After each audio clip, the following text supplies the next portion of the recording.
사사기 2장 6절에서 10절 말씀 우리 함께 보았습니다. 이 본문은요, 사사기의 두 번째 서론에 위치하고 있습니다.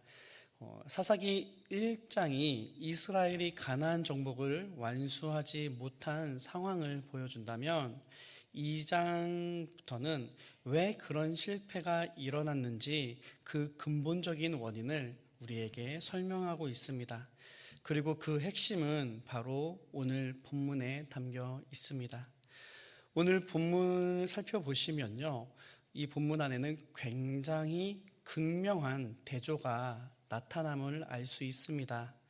먼저 7절을 한번 보시면요, 7절엔 이런 내용이 있습니다.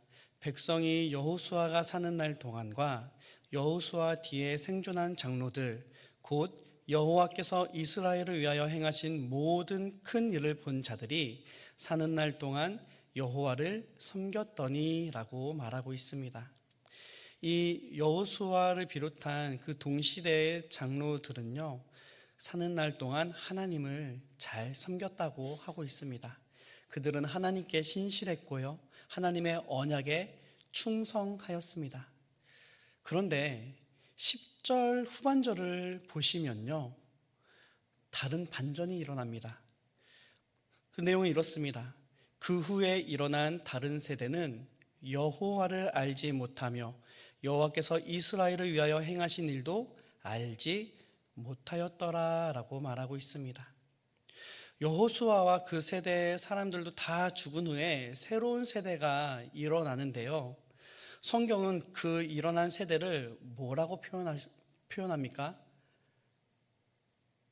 그냥 그 다음 세대라고 말하지 않고 다른 세대라고 말합니다. 다음 세대가 아니라 다른 세대라고 말하고 있는 것이죠. 전 세대는 이전에는 하나님께 충성하고 하나님을 잘 섬겼다면 그 이후의 세대는 완전히 달라졌다는 것입니다. 그들 간의 이전과 이후의 그 신앙이 단절되어 버린 것이죠. 여호수아 세대에는 하나님을 잘 섬겼는데 그 다음 세대는 실패하여 다른 세대가 되어 버렸다는 것입니다. 그렇다면 성경은 여호수아 다음 세대가 다른 세대가 된 원인을 뭐라고 말하고 있습니까? 화면에 보시면 빨간 글씨가 보이시죠? 그렇죠. 여호와를 알지 못하며 또 알지 못하였더라. 성경에서 같은 말을 두 번 반복한다는 것은 그만큼 그것을 강조하고 그것을 중요히 여긴다는 것입니다. 여호수아 이후의 세대가 다른 세대가 된 이유는요, 결정적인 한 가지였습니다. 그들은 여호와를 알지 못하였고요, 여호와께서 이스라엘을 위하여 행하신 그 큰 일도 알지 못했다는 것입니다. 이것이 이스라엘이 가나안 땅에서 실패한 근본적인 이유였습니다. 신앙의 단절, 하나님을 알지 못하는 무지함, 이것이 모든 문제의 시작이었던 것입니다. 그렇다면 여호와를 알지 못했다, 여호와께서 이스라엘을 위하여 행하신 큰 일도 알지 못하였다라는 이 말의 의미는 무슨 뜻일까요? 그들의 부모가 그 자녀들에게 하나님에 대해서 가르쳐주지 않은 것일까요? 그래서 그들이 하나님에 대해서 배우지 못해서 알지 못하는 것일까요?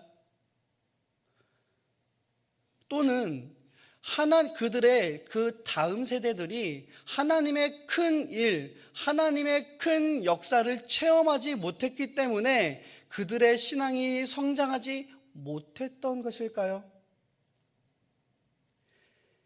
이 질문에는 이런 의미가 담겨 있을 거예요.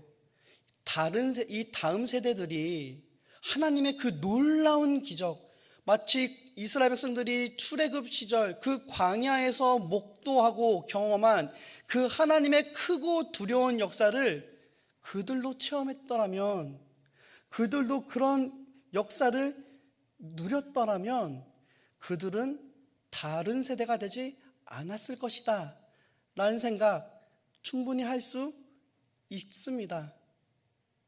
이것을요, 우리의 삶의 자리에서도 적용해 보면요, 우리가 신앙에 성장하는데 우리가 성숙한 그리스도인이 되기 위해선 기적이 필요하다. 하나님의 큰 역사, 기도할 때 하늘의 문이 열리고 불이 뜨겁게 임하는 그런 체험, 내가 기도했더니 막 사람들이 막 벌벌 막 뛰면서 병자가 낫고 뭐 암이 치유되고 뭐 주름살이 펴지고 뭐 그런 역사가 나타났다 하더라. 그런 것들을 체험하면 신앙이 성장하겠다, 내 믿음이 더 굳건해지겠다라는 생각을 할 수 있죠. 그런데 성경에서 말하고 있는 그들이 여호와를 알지 못하였더라, 하나님의 큰 역사를 알지 못하였더라라고 말하는 그 의미는요, 그런 것이 아닙니다. 왜 그런지 설명해 드리겠습니다. 우리 잠시 출애굽기 시대를 한번 생각해 보기를 원합니다. 당시 이스라엘 백성들은 하나님의 구원을 직접 체험했습니다. 10가지 재앙으로 애굽을 심판하시는 것을 목격했습니다. 홍해가 갈라지는 기적을 경험했습니다. 광야에서 만나가 내리고 반석에서 물이 터져 나오는 것을 그들은 순간순간마다 체험하고 경험했습니다. 그 기적의 세대, 하나님의 크고 놀라운 역사를 체험한 그들은 과연 어떻게 됐습니까? 신앙이 성장했습니까? 믿음의 굳건한 상태에서 가나안을 정복했습니까? 아니죠. 그들은 다 광야에서 죽었습니다. 갈렙과 여호수아 이 두 사람을 제외하고 모든 사람들이 다 광야에서 죽었습니다. 왜 그랬습니까? 무엇이 문제입니까? 하나님의 역사를 체험하지 못해서 그런 건가요? 그들이 하나님의 살아계심을 몰랐기 때문에 그렇습니까? 아니죠. 그들은 알았습니다. 그들은 체험하였습니다. 그들은 목도하였습니다. 그런데 그들은 하나님을 믿지 않았습니다. 그들은 자신들이 경험한 그 하나님을 현재의 삶의 현장에 적용시키지 않았습니다. 출애굽의 하나님, 홍해를 가르신 하나님, 만나를 내리신 그 하나님이 지금 여기 이 상황에서도 동일하게 역사하신다라는 사실을 믿지 않았던 것입니다. 그래서 그들은 틈만 나면 하나님을 의심합니다. 목이 마를 때, 물이 없을 때, 먹을 것이 없을 때 항상 하나님을 향해 의심합니다. 하나님이 지금도 나와 함께 하시는가? 하나님이 과연 이 상황에서도 역사하시는 하나님이신가? 그들은 항상 하나님을 시험하였고 항상 고난과 어려움 순간 속에 항상 하나님을 의심하고 하나님께 불평, 불만을 쏟아내었습니다. 과거에 홍해를 가르신 하나님, 애굽에서 그들을 건져 주신 그 구원의 하나님을 현재의 자리 가운데 적용시키질 않았습니다. 그래서 그들은 하나님께 불평하였고 하나님을 의심한 결과 광야에서 다 죽게 된 것입니다. 자, 그렇다면 우리 다시 한번 본문을 좀 돌아보기 원합니다. 우리 7절 하반절 말씀을 다시 한번 보면은요, 여호와께서 이스라엘을 위하여 행하신 모든 큰 일을 본 자들이 사는 날 동안에 여호와를 섬겼다라고 말합니다.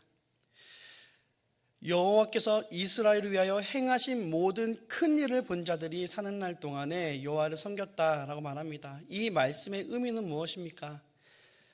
이스라엘이 하나님께서 모세 때부터 오늘까지 자신들의 삶에 간섭하신 역사, 그 신앙적 경험들을 그들은 잊지 않았다는 것입니다.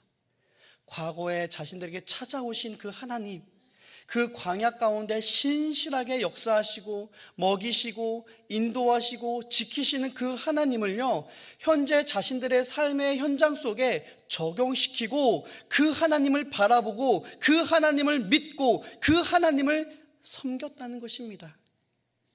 사랑하는 귀한 성도님들, 여기에 주목하시길 바랍니다. 여기에 신앙의 핵심이 담겨 있습니다. 이스라엘은 과거의 역사적 경험을 기억해서 현재의 신앙을 굳건히 세워 나갔다는 것입니다. 과거 은혜의 경험, 구원의 역사가 과거의 사건에만 머무는 것이 아니라 지금 현재 살아서 자신들의 신앙을 형성하는 중요한 근거가 됐다는 것입니다. 쉽게 말해서 이스라엘은 현재의 신앙을 그들의 과거 경험으로부터 이끌어왔다는 것입니다. 하나님께서 과거에 우리 조상들을 애굽에서 구원하셨다, 홍해를 가르셨다, 광야에서 40년 동안을 먹이셨다. 그렇다면 지금 이 상황에서도 하나님은 우리와 함께 하시고 우리를 인도하시고 우리를 지키시며 하나님의 말씀을, 언약을 이루실 것이다 라는 그 사실을 붙들었다는 것입니다.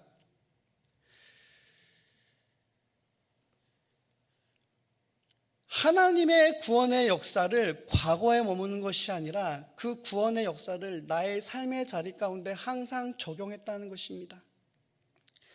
그렇다면 10절에 말하는 다른 세대가 여호와를 알지 못하며 여호와께서 이스라엘을 위하여 행하신 일도 알지 못하였더라라는 말의 의미는 바로 이것이겠죠. 하나님께서 과거 조상들에게 행하신 하나님의 구원과 큰 역사를 자신의 현재의 일상에서 전혀 연관짓지 않았다는 것입니다. 그들에게 하나님의 크신 일에 관한 기억은요, 오늘 살아가는데 아무런 영향을 끼치지 못했습니다. 주 하나님에 대한 지식이 그들의 일상적인 삶과 아무런 관련이 없었던 것입니다. 이게 바로 여호와를 알지 못한 상태인 것입니다. 머리로는 알지만 가슴으로는 모르는 것입니다. 지식은 있지만 신앙이 없는 거예요. 과거의 이야기는 알고 있지만 현재의 하나님은 바라보지 않고 있는 것입니다. 사랑하는 귀한 성도님들, 살아있는 신앙이란 무엇입니까? 살아있는 신앙은요, 하나님의 큰 역사를 경험하는 데만 있는 것이 아닙니다. 물론 그것도 중요하죠. 하지만 더 중요한 것은요, 과거에 베푸신 하나님의 은혜, 돌보심의 역사를 통해서 오늘도 나의 삶에 하나님께서 살아계시고 위대하시고 신실하게 일하신다는 사실을 확신하는 것입니다. 나의 삶의 자리 가운데 과거에 이스라엘을 구원하신 그 하나님이 지금도 나와 함께 하셔서 나의 삶의 자리 가운데 역사하신다는 그 사실을 확신하는 것입니다. 그 하나님을 바라보는 것입니다. 그 하나님을 붙들고 살아가는 것입니다. 그리고 그 확신을 가지고 하나님의 뜻에 전적으로 순종하며 살아가는 것, 이것이 살아있는 신앙인 것입니다. 예를 들어 볼까요? 우리 성경 공부를 참 열심히 하시죠. 성경 말씀 많이 읽으실 것입니다. 하나님의 말씀을 많이 알고 있습니다. 예배도 빠지지 않고요. 참 귀한 일이죠. 그런데 막상 직장에서, 가정에서 위기가 닥치고 어려움이 찾아오면 어떻습니까? 그때 우리는 어떻게 반응합니까? 하나님, 왜 이런 일이 제게 이러십니까? 하나님 왜 이러십니까? 하나님 나빠요. 이게 뭐예요, 하나님? 그렇게 말하지 않습니까? 우리는 하나님을 의심하고 불평하고 원망합니다. 왜 그렇습니까? 하나님의 말씀이 우리의 현재 삶과 연결되지 않고 있기 때문입니다.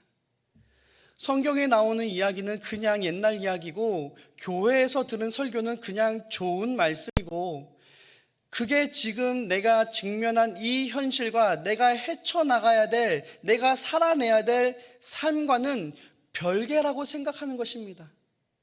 이게 바로 여호와를 알지 못하는 상태인 것입니다. 반대로 살아있는 신앙은 어떻습니까?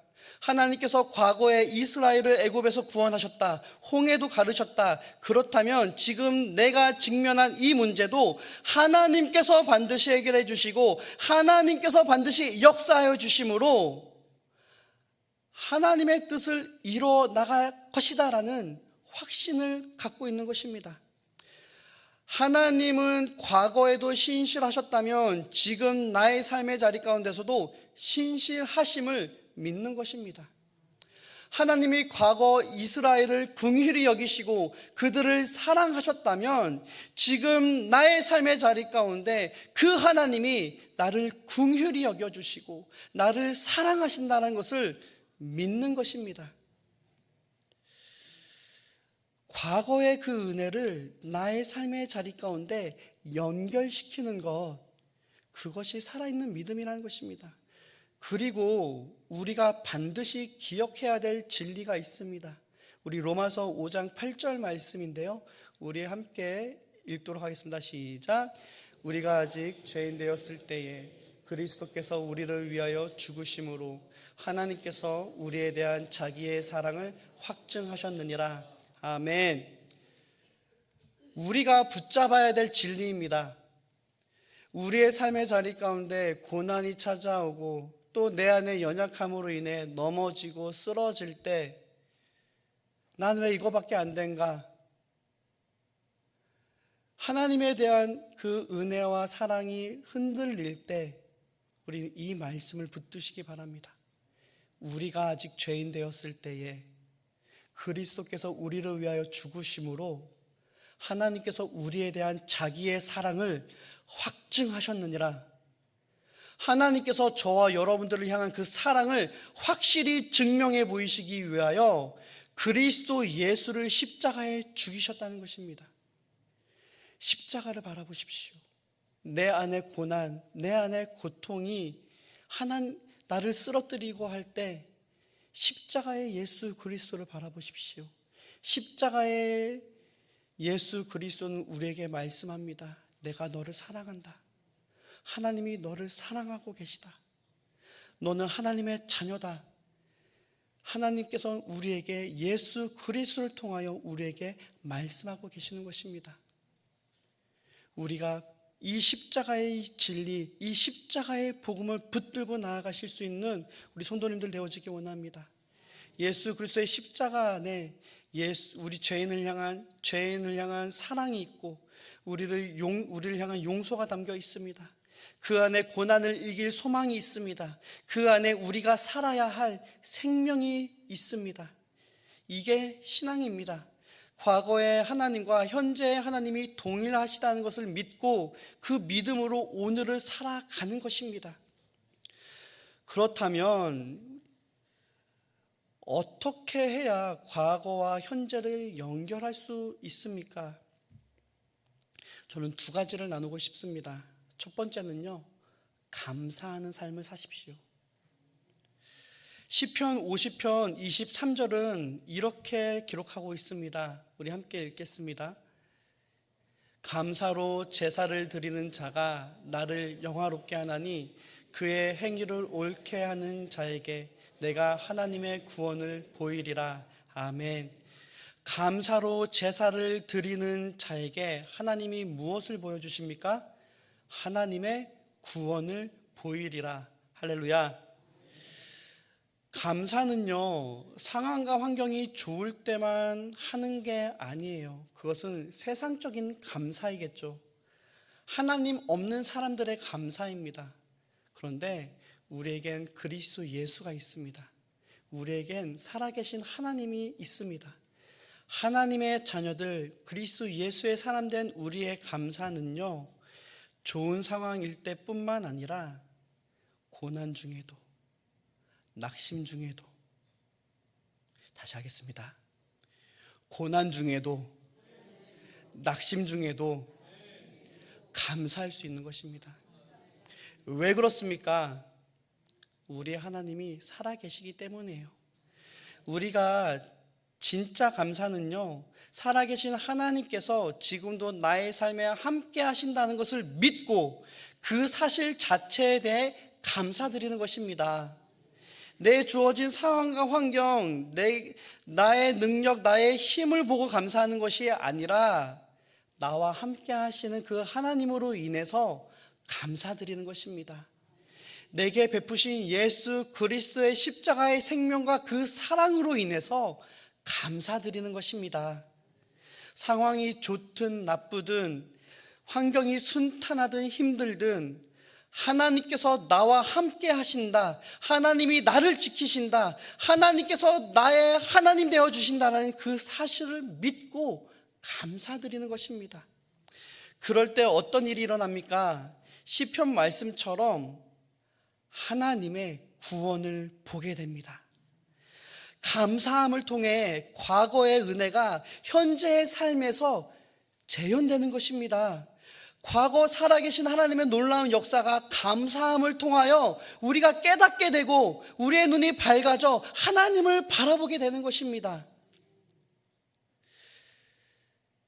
우리가 감사할 때 우리는 무엇을 하는 것입니까? 과거에 하나님께서 베푸신 은혜를 떠올리게 돼요. 하나님께서 나를 구원하셨다. 하나님께서 지금까지 나를 인도하셨다. 어려울 때마다 나를 붙들어 주셨다는 것을 기억하게 됩니다. 그리고 그 기억이 현재로 연결되어서 과거에 나와 함께 하신 하나님이 지금 이 현실, 이 상황 가운데서도 역사하고 계심으로 인하여 감사합니다. 나의 기도에 응답하심도 감사, 거절하심도 감사. 하나님은 선하시고 좋으신 하나님이시기 때문에 감사할 수 있는 것입니다. 그래서 우리의 감사는요, 단순히 우리의 기분에 따른 감정이 아니에요. 감사는 과거와 현재를 연결하는 신앙의 통로가 되는 것입니다. 감사를 통해서 우리는 과거의 하나님이 현재도 살아 역사하신다는 것을 고백하고 경험하게 될 줄 믿습니다. 두 번째는요, 교회 공동체에서의 나눔이에요. 우리 교회로 치면은요, 따라해 보겠습니다. 목장 나눔. 네, 목장 나눔을 통해 우리는 과거의 은혜를 현실에도 연결 지을 수가 있어요. 한 성도의 신앙적 경험이 그 성도 개인의 경험으로만 끝나서는 안 됩니다. 개개인 성도의 신앙적인 경험은요, 공동체의 경험으로 승화돼야 됩니다. 왜 그럴까요? 하나님은 자유로우시고 그 지혜와 지식이 끝이 없으시기 때문에 성도들과 관계를 맺는 방식으로 우리는 그 크신 하나님을 알아갈 수 있기 때문입니다. 어느 한 개인이 하나님의 은혜를 경험하였어요. 그러면 하나님의 말씀을 듣고 설교 말씀을 통해서 하나님의 은혜를 깨닫게 되었어요. 그러면 그것을 자기 혼자 갖고 있는 것이 아니라 목장 나눌 때 나누는 거예요. 나는 이번 주에 이 말씀에 이런 은혜를 받았습니다. 이런 하나님을 깨달았습니다. 그것을 말할 때 다른 사람들이 미처 깨닫지 못했던 하나님, 미처 알지 못했던 하나님의 은혜를 모두의 경험으로, 모두의 고백으로 승화시켜주는 거예요. 그래서 내가 만난 그 살아계신 하나님이 우리 목장원들 모두의 살아계신 하나님으로 바뀌는 것입니다. 할렐루야. 그래서 어떤 성도님은 질병을 통해서 하나님의 치유하심을 경험했고, 또 어떤 성도님은 재정적인 어려움 속에서 하나님의 공급하심을 체험하였고, 또 어떤 성도님은 유혹 가운데 하나님의 말씀을 깨닫게 되어짐으로 그것을 나누는 거예요. 우리를 붙드시고 인도하시고 치유하시는 그 하나님을 고백하고 말할 때 그 풍성한 하나님의 은혜를 우리 모두가 알게 되고 만나게 되고 누리게 되는 것입니다. 그래서 고난 가운데 있는 성도가 소망 되신 하나님을 발견하게 돼요. 낙심 중에 있는 성도가 기쁨의 찬송 되시는 하나님을 만나게 되는 것입니다. 이 모든 일들이 어디에서 이루어집니까? 우리가 목장 나눔에서 우리에게 받은 말씀의 은혜를 나눌 때, 고백할 때 그런 일이 이루어지는 것입니다. 우리가 고백해야 될 그 경험은요, 뭐 대단한 경험이 필요가 없어요. 내가 기도했더니 뭐 하늘의 문이 열리고 성령이 불같이 임하였습니다. 내가 경험했습니다. 그런 거 말하지 않아도 돼요. 내가 기도했더니 내가 막 정말 막 엄청난 고난으로 인해서 막 죽어가고 있는데 하나님이 나를 건지시고 살리셨습니다. 엄청난 고백이 아니어도 돼요. 아주 시시콜콜한 나눔이어도 돼요. 내가 시장에서 물건 샀는데 그 주인이 정신머리 없어갖고 5천 원을 내가 더 줬다. 그래서 이게 웬 장땡이냐고 돌아가는데 하나님이 너 그렇게 살면 안 되지. 말씀을 통해 깨닫게 해주셔서 그냥 나는 죽었습니다 하는 마음으로 5천 원 다시 돌려줬다. 그런 시시콜콜한 이야기들, 그것을 나눔을 통해서 우리의 일상의 삶의 자리 가운데 내게 주신 그 은혜들, 아주 작지만 하나님의 그 은혜들을 우리가 고백하며 나눌 때 우리 안에 풍성한 하나님의 은혜가 이루어지고 자리하게 된다는 것입니다. 사랑하는 성도님들, 우리의 나눔은요, 내가 내 생각에 봤을 땐 되게 시시콜콜해 보이지만 하나님의 입장에서는 귀한 것입니다. 하나님이 우리에게 깨닫게 하신 것이기 때문입니다. 우리에게 베풀어 주신 은혜이기 때문입니다. 그리고 그 은혜는 나를 살릴 뿐만 아니라 나를 통해 우리 목장, 우리 성도들, 우리 교회와 공동체를 살리게 될 줄 믿습니다. 그래서 우리 목장 나눔을 더욱더 귀히 여기시고 그곳에서 부끄러워하지 마시고 함께 참여하고 나누고 고백과 간증이 있길 바랍니다. 말씀을 정리하도록 하겠습니다. 사랑하는 성도님들, 오늘 우리가 살펴본 사사기 2장 말씀은 우리에게 중요한 경고와 동시에 귀한 교훈을 주고 있습니다. 여호수아 세대는 하나님을 잘 섬겼습니다. 그런데 그 다음 세대는 여호와를 알지 못했습니다. 신앙이 단절되었기 때문입니다. 그 결과 이스라엘은 실패하였습니다. 우리는 같은 실수를 반복해서는 안 됩니다. 우리의 삶에 신앙이 단절되어서는 안 됩니다. 우리의 가정들이, 또한 우리의 다음 세대가 여호와를 알지 못하는 세대가 되어서는 안 됩니다. 그러기 위해선 우리가 해야 될 일은 무엇입니까? 과거의 하나님과 현재의 하나님을 연결하는 것입니다. 성경에 나오는 하나님이 오늘도 살아 역사하시는 하나님이라는 것을 믿고 경험하는 것입니다. 그래서 감사하는 삶을 사십시오. 상황과 환경이 아니라 살아계신 하나님으로 인하여 감사할 수 있는 저와 여러분들 되어지기 원합니다. 그리고 목장 나눔에 적극적으로 참여해 주시기 바랍니다. 우리가 경험한 하나님을 우리 공동체 안에 나누고 우리의 간증이 다른 성도들에게 힘이 되고 격려가 되고 위로가 될 줄 믿습니다. 우리가 이렇게 할 때 우리는 신앙의 단절을 넘어설 수 있습니다. 우리는 살아있는 신앙으로 살아갈 수 있습니다. 그리고 우리의 다음 세대도 여호와를 알고 여호와를 섬기는 세대가 될 줄 믿습니다. 과거의 하나님이 오늘도 그리고 내일도 우리와 함께 하심을 믿고 그 하나님을 의지하여 살아가심으로 감사하며 그 은혜의 풍성함을 누리고 나눌 수 있는 저 여러분들 되시기를 주님의 이름으로 축복합니다. 이 시간에 함께 기도하도록 하겠습니다.